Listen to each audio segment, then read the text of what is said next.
Welcome to Ancestors. I'm your host, Scott Wilkinson. We've explored a lot of ways to find information on your ancestors, but today we're going to learn how to preserve not just the documents and photos you've found, but the family memories as well. We'll take you through the steps of preparation, organization, writing, and even publishing those memories into a treasured family history. If you've done the work, you've recorded all the information, you've made photocopies of various census records and vital records, and you store them away somewhere, well, you know, what good is it going to do? So I think what is really important is to do a family history. For Taylor McDonald from Highland, Utah, the desire to publish his family's story was also a quest to learn more about his grandparents' lives.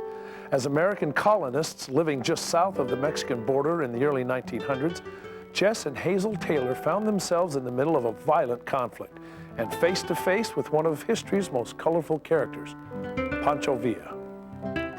In the late 1960s and early 1970s, my grandfather, my grandmother, and my father all died within a very short time of each other. And I was just kind of getting to that stage of maturity when you begin to recognize the value of these people, your parents and your grandparents, and what they represent in your life. And I felt a great sense of loss, like I hadn't really been able to get to know them. Most people start because they've lost somebody who's older, and they realize that all of those things are gone. You can't ask those questions again. So I formed a very strong desire to learn more about them. And then later on, I got the idea of writing some of this down. I remember my parents had a green box, sort of the size of a cigar box, and that's where they kept all their family documents. And I was down on my hands and knees on the living room floor piecing together these documents. And then I got a piece of paper and started to write down who my parents were, who their parents were, and filling in the gaps of names and dates and places. But I had to start at home. Most of what I knew about my grandparents as I was growing up was what went on in the home, in family gatherings, as people chatted at meals or in the living room talking about their experiences, but it was all sort of fragmentary and chatty and incomplete and unconnected to any context. My grandparents, Jess and Hazel Taylor, were living in northern Mexico, and they grew up there and worked in farming and ranching and orchards, and they had interactions with many of the well-known revolutionaries in the Mexican Revolution that started in 1910, especially Pancho Villa. And so I began to look in libraries for other publications on the general history of the borderland between United States and Mexico. I found a thesis that was on borderland subject, and I ordered it and was reading it, and to my surprise I found in the bibliography that the writer had used some tape-recorded interviews of my grandparents in the 1950s. I had no idea that they had been interviewed or recorded, and to be able to hear their voices in such a realistic way was a wonderful experience. We left there the day that Pancho Villa raided Columbus. We sat on our house and watched Pancho Villa and all his men leave the Columbus, and all we could see was dust, and we could see that there was horses and men on them. On the average, about 10% of anyone's family history is written down. That means the vast majority of it is in the memories of our relatives. And those memories disappear every time someone dies. So we need to record our family stories. And a good way to do that is through oral and visual histories. Start by interviewing the most elderly members of your family, not only before they pass away, but while they are still very coherent and their memory is intact. Take a tape recorder with you, record it all, and let them ramble. Don't get so specific, and interrupt them, let them do their thing. Because that in itself is a record of them, their mannerisms, their way of speaking. If you've got a video camera, get that going. It's important to have a quiet setting, a comfortable setting in which the family member feels very at ease, and to start with really open-ended questions about the person's life. A lot of times when you sit down and visit with people, or you say, well, we're going to do an oral history, they say, I don't remember anything. Heavens, they say that when you ask them for information about, where people were born and when they were born. I don't remember that kind of stuff. But there are ways to tweak their memories a little bit. It's in there. You just need to help them pry it loose and get it out. I found almost invariably that once you get past the initial fear on the part of especially elderly people, that they were a gold mine of information. They don't think they remember, but once you start talking to them and ask them questions, they begin to remember things that they haven't thought of in 50 years. I was 22 years old when I decided I needed to know more about my background, and I asked an elderly aunt, a woman in her 80s, to come to my home where I got out my little audio tape recorder, put it on the kitchen table, and started asking her questions.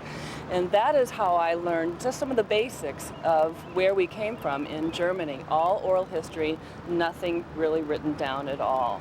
I used a lot of interviews with my mother and with her brothers and sisters. I found out that it affected me very deeply when I would hear my mother say things. I know my mother, I grew up with her, but I found out that she had seen things and heard things that I had no idea of, and it made me respect her and understand her a lot better. So in the process of uncovering the history of my grandparents, I also got the history of my mother. If you look at the piles of research you've done, the thought of organizing and compiling all that information into a published family history, well, it may seem a little overwhelming, but it is doable. If you just take it step by step and have a clear goal in mind, the process can be as rewarding as the result. One thing that I do is I use file folders, and I put the information into the file folder so that as I'm doing my research, if I come upon a document that is for this person, then I can slide that document into the appropriate file folder in the appropriate generation. And then when I go to write the family history, I have it all lined out. And it also helps me as I sit down to write the outline. I can look at the materials. I'll look at the pedigree sheet, I'll look at the file folders, and I'll say, okay, this is what I want to do. And then I create the outline and get an idea of how I'm going to present it. I decided to divide his history into different threads. His young age as an adventurous cowboy, and then I kind of went back and picked up his wife's history when she was young, and then when they get together, then it becomes kind of a joint history, but I divided up into his activities as a working man, as a cowboy, a farmer, a rancher, and I ended up with several file drawers full of folders. Later on, when I began to put all the raw primary sources into some kind of form, I just simply took some 5x7 cards, and in the upper left-hand corner, I wrote what the event was. In the upper right-hand corner, I wrote the date that it happened, and then I would type the information, sometimes combining several sources into a sort of a narrative. And I just simply put these cards in a box in chronological order. And so as I took individual letters, diaries, journal entries, newspaper articles, from the raw stage into a rough form of a chronology, then the history begins to take shape. And if I had done nothing more than put this chronology in some kind of form and even duplicated it and pass it around, I feel like I would have been doing a service for my family and for other people interested in our history. But I suddenly discovered that I could research forever and gather information without end. And there came a day when I just simply had to stop and start writing the manuscript and putting it all together. When writing your family history, one of your challenges will be organizing the information. So whether you're using a computer or a stack of index cards, you'll need to decide such things as the focus of your history, how many generations to include, or what photos to incorporate. You need to sit down, you need to write out an outline based upon what you have found. And if you need to fill in some gaps, once you've written out the outline, then you'll know specifically what to research.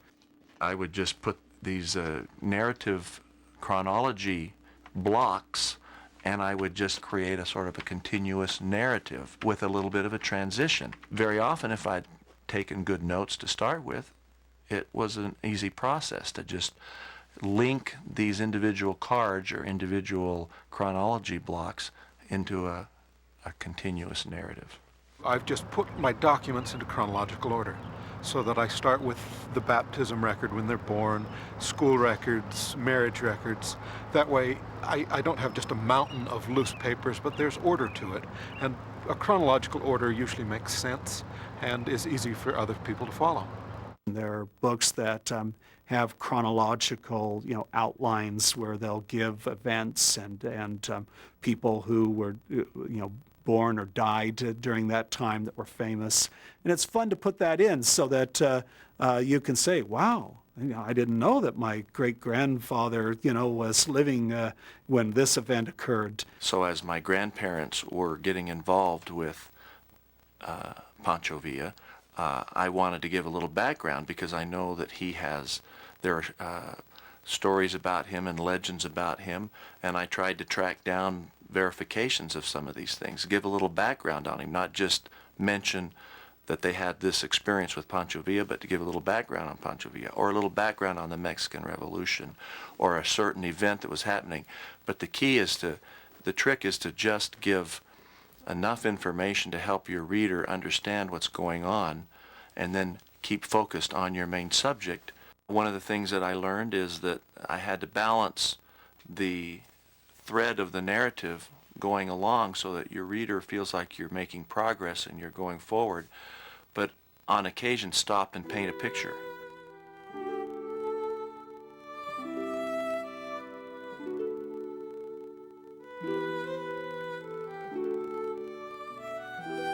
You want to have plenty of illustrations. You want to have a pedigree chart. Have other illustrations, maps, so that people will be able to picture where it is. And speaking of pictures, if you have pictures, whether they be photos or drawings of the family home or the homestead or anything like that, put that in. If you have photos of your ancestors, put them in. But the key is to identify them. There's nothing worse than opening up a family history where there's obviously a family photo with the parents, maybe even the grandparents, and a number of siblings and grandchildren, and none of them are identified.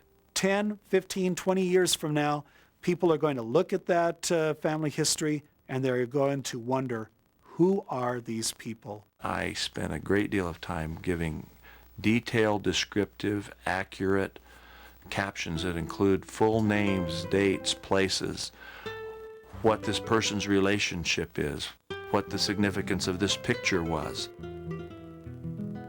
Document what you're writing as you begin the book, the family history, with the various facts that you put down, dates, names, places. Document it so that people who will be reading after you, your children, grandchildren, others, they'll know where you got that information. Your credibility is at risk. If you do not put all those references in, then somebody's going to open it up, look in the back, and we do, those of us who are a bit nitpicky, we'll look at the back and we'll see, oh, there's no index. Oh, there's no bibliography, no listing of sources. I'm not going to bother with this.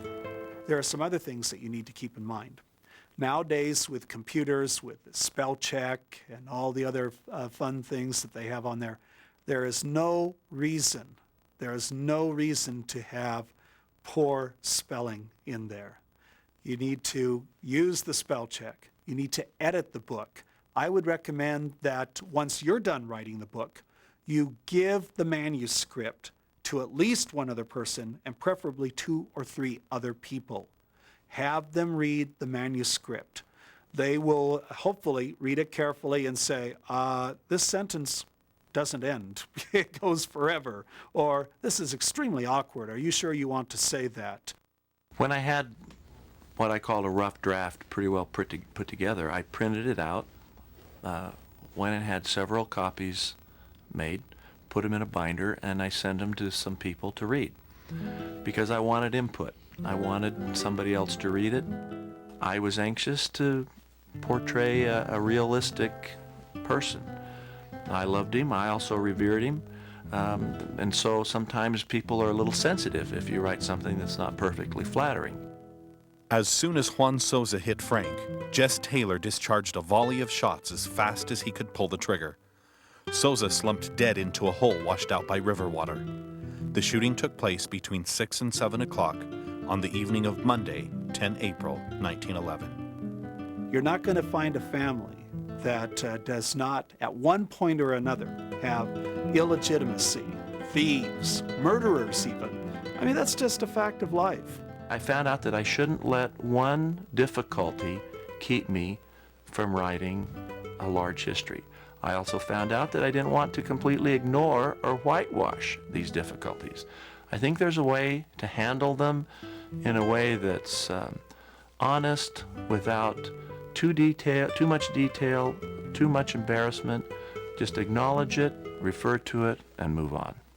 At some point, you'll need to decide what form your family history will take.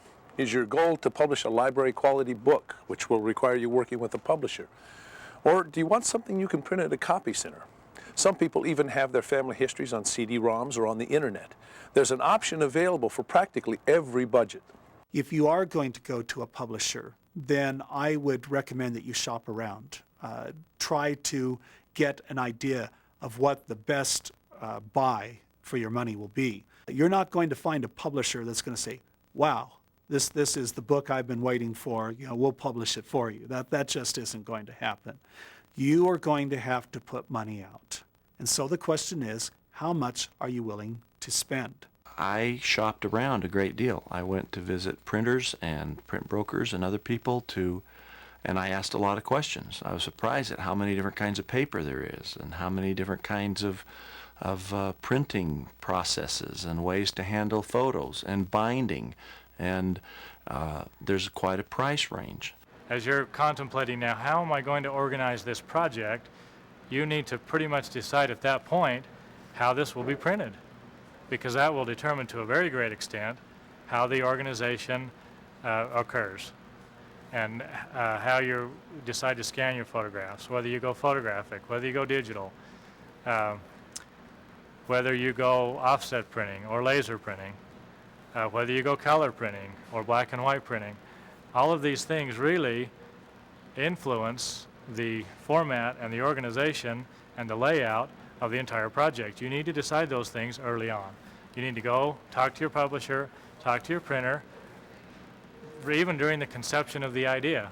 You sit down at your computer and you start writing and you finish chapter 1 and you find 7 photos in the old shoebox that you'd like in chapter 1. Take chapter 1 into your printer and say, give me some ideas, talk to me. What kinds of things can I consider now? I'm ready to do my family history.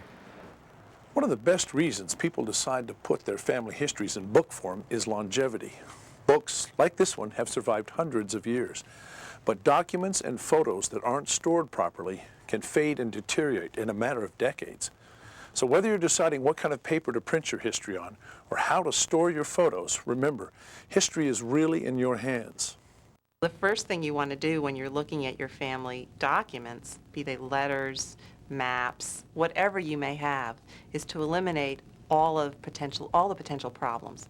Rubber bands, for instance, because they actually glue themselves onto the paper and they're hard to get rid of, and they leave a stain. Paper clips, any kind of metal, staples, they'll rust.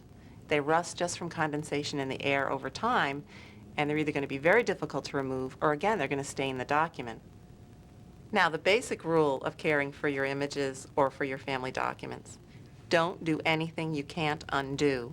You have to be careful when you buy archival materials that they actually are acid-free, or for photographs that they're made out of polyethylene. After you've put them in some kind of holding materials, you don't want to store them any place where they're going to get direct sunlight, temperature fluctuations, humidity fluctuations, and water damage. If your house is air-conditioned and heated, a closet is not a bad spot. You want to be really careful about what your choices are. If you don't know what to do, ask a professional. There are usually professional conservators available through most university libraries. I wrote the book about my grandparents, and one of the things that I found interesting and enjoyable about it was the ability to tell interesting stories. For example, in the summer of 1913, Jess and Hazel Taylor were living on the border of southern New Mexico, about 50 yards from the Mexican border. And they weren't very far from their former homes, and they realized that there was a lot of fruit on their trees back home in Mexico that was probably going to waste. So they loaded up their wagon and started south into Mexico to see if they could get some of this fruit and bottle it. And as they were going south into Chihuahua, they found themselves surrounded by Mexican soldiers, and they were taken into a military camp. And they found out that they were right in the middle of Pancho Villa's camp. He had his band play for us and had a nice chicken dinner fixed for us and kept us overnight and sent a guard with us on our way, and he was a very good friend to us. They felt safe in the camp of Pancho Villa because he was the leading revolutionary leader at the time, and his camp was certainly well guarded, and so they spent the night there safely. When you write a family history, and once you've distributed it, whether it's some fancy bound volume or it's a product from the copy center, it's incredible what will happen. You know, people will appreciate it. They will be happy with it because before they had nothing. Now they have something. And I've had people come up to me and say, "This is great. This is great. I didn't know this about Grandpa or great-grandpa." And you'll have the same thing happen. People will come up to you, your various family members, and they'll thank you for writing it. And they'll say, "Wow, I didn't know that. Now I have understood why we do this or that in the family." And it's fun. It's very rewarding. Writing and publishing a family history allows you to focus your research while creating a document as valuable as the information it contains. In a way, it's like granting the gift of remembrance, even to people you've never known. And that's what it's all about, discovering your family and connecting with your ancestors. Now that my grandparents are gone and my mother is quite elderly, it has made me realize what these people mean to me.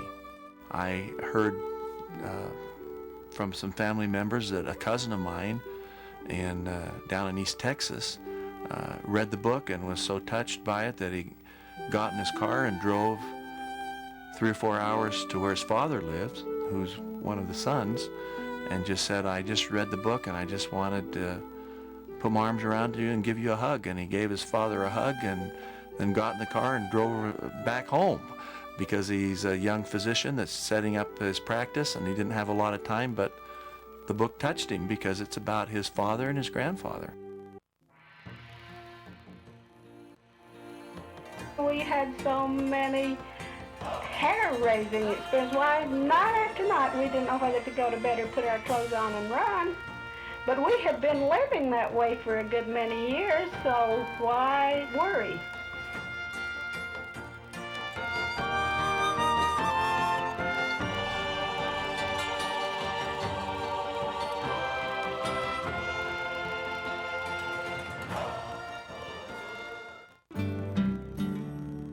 Funding for the Ancestor Series is made possible by a grant from the George S. and Dolores Doré Eccles Foundation, proud to support the worldwide effort to bring families together, and by AncestralQuest.com. Every family has a great story just waiting to be discovered. AncestralQuest.com, helping families find their stories and their ancestors for over 50 years. Learn more about finding your family history by visiting the Ancestors website, where you can download pedigree charts, access online databases, and explore the ins and outs of genealogical records. The Ancestors Research Kit, Tools for Discovering Your Family History, is now available. The kit guides users through the family history research process and includes instructional videotapes, the Ancestors Guidebook, and key genealogical forms. To order, call 1-800-758-0846. A series companion book, In Search of Our Ancestors, is also available.